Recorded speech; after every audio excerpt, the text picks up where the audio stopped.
Out of Mind brings us to the end of Season 2, and it begins with some kind of pod being pulled out of storage. And we quickly glean that this is cryogenics. Somebody's been frozen. And our lucky winner is Colonel O'Neill. I'm going to guess that this was not by choice. Jack has never struck me as the kind of guy who would do this. He'd probably just make cracks about Walt Disney. Well, he's not doing so great right now. Probably still frozen in the middle. But they assure him that he is in the SGC. You see, Colonel, the year is now 2077. Oh, that's a long time. But we've all been there, haven't we? Something winds up back in the freezer and you forget all about it until you're cleaning it out one day, and then it's, honey, did we get a Jack O'Neill?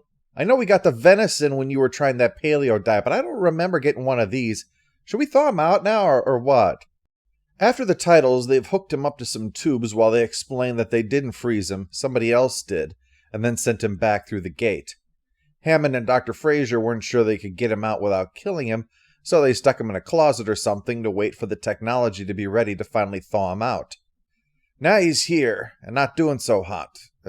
No pun intended. And the problem is, he's not the only one having a bad time. The rest of SG-1, no, they're not frozen. They were sent back dead. They were hoping O'Neill might be able to explain what happened, but right now he can't remember anything useful about it. The planet was under Gould control, but that's all that he can remember. If it was even them, or if it was some kind of third party, he can't say. He's got no idea. Not to worry, though, there is a plan. The devices that attach to your head to show your memories. We'll see Carter use them again in a later episode, when they went to Planet Hell. That's what they did. This is the reason why the review is going to be much shorter than usual. Stargate made use of clip shows to help stretch their budget, like a lot of programs did at this time. Despite this being a season-ending episode, this one has not been exempt from that. What you're getting are clips from past episodes to help in their investigation into what might have happened, even though clearly it's not going to trigger anything else since this isn't a past episode, so there's not going to be any archive footage to use to pad things out. Anyway, O'Neill explains about the Nox and the Asgard, advanced beings who likely would be capable of doing that, but probably wouldn't have done it in this fashion. I mean, usually your friends don't shove you through the door after you've passed out and run off without a note or anything. Plus, I have to think, after 70-plus years, it probably would have come up in conversation at some point with them. O'Neill has given all he can for the moment, though, so he's going to have to take a little nap now. Once they're finished doing that to him, though, they head off to another cryogenic pod and reveal that Daniel is alive and inside just like Jack had been. Ditto Carter. The future, it seems, is full of liars. They get hooked up to the head things, and Carter explains about fighting Apophysis' invasion with his big pyramid ships, and the power vacuum that was left as a result. But of course, there's the fourth member of their merry band, Teal'c, who wakes up in the present, in bed in the infirmary, with no sign of where the other three are. Teal'c was found barely alive next to the Stargate by the rescue team, but he can at least say what happened. They were attacked by a mixture of Horus and Serpent guards, who would normally never work together, so there's definitely something weird going on here. Teal'c wants to start searching, but Hammond says it's been 3 weeks. While Teal'c was out, they did the most thorough search of the alien planet short of a colonoscopy. There's just no trace of them, no clue of where they might have been taken. But Teal'c will not let that stop him, so he resigns so that he can do the search on his own, and gets a nice send-off. Although he should get a dog. You can't do the lone wanderer searching for something without a dog. I've seen enough TV to know that. Meanwhile, O'Neill clearly has suspicions of his own, because he's deliberately crimping the tube that's drugging him so that he can hear what's going on. And sure enough, the two who have been questioning him are talking in another language, and it does not sound like a human one. No, not even Hungarian. So he draws the attendant over faking a medical problem, then jumps him and steals his clothes. A search shows Gould design behind the SGC architecture and Jaffa marching about. I think it'd be safe to conclude that he was being lied to. The Gould are many things, but outsourcing their servants and doing interior design work, those are obvious exceptions. So the question is, what is this? Is this a physical restructuring of some kind to duplicate the SGC? Is it some kind of holodeck? Have they been plugged into a simulator, perhaps? Because that would be the worst. Escaping from a simulator is really hard. O'Neill, you must choose. You take the red pill, and you will escape from this artificial construct. Or you take the blue pill, and I'll get an erection that'll last 4 hours? Why are the chosen ones so damn difficult to work with?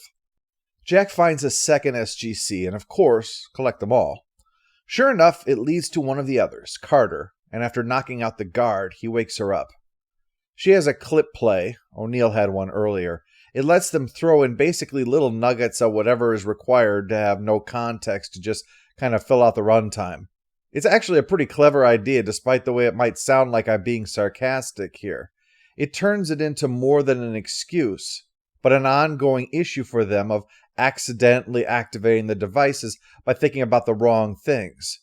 In fact, at one point, they don't even show a clip. Carter just has it happen and it incapacitates her, but they don't even insert a clip in there. So it is a clever idea. I may sound sarcastic, but it is. The two pick up Daniel next, but escape is proving tricky. The Stargate, like everything else, is a fake. And eventually they're noticed by the big bad. You don't think Apophis... Silence! Oh, I was so hoping never to see you again. I think the audience feels the same. One other clever aspect of the flashback techniques is that it filled in the details of Hathor's attempt for everyone who was fortunate enough not to have seen that episode, but thanks to the presence among all of the other clips, it didn't single hers out in any way that may have tipped off the audience. So it was a clever way of getting everybody up to speed and reminded of what had happened without setting us up for, okay, well, this is going to be important. So Hathor's special power is the reason that she brought together such disparate forces to serve her own rise. It's implied that after last time our heroes had been rendered immune, that's why she had tried to deceive them. She needed to have the information on the state of the galaxy, but didn't know any other way to get it from them other than trickery. Perhaps. We are prepared to offer you a life of luxury as servants in our royal court for sharing information. Yeah, I'm sure that's how it'll end. Hathor's not even the type that would give a twisted interpretation like servants will properly tend to your corpses or something like that. She'll just slit their throats and call it a day. Since no one will help her, she's going with plan B. Put a Gould in one of them and get the info that way. And then, cliffhanger. The conclusion in 2 days.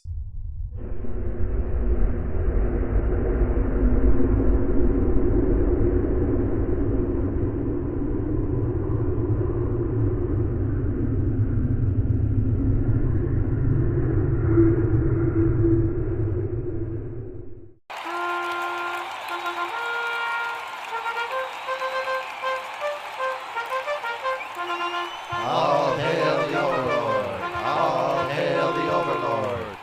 No. You really should do something about the breath.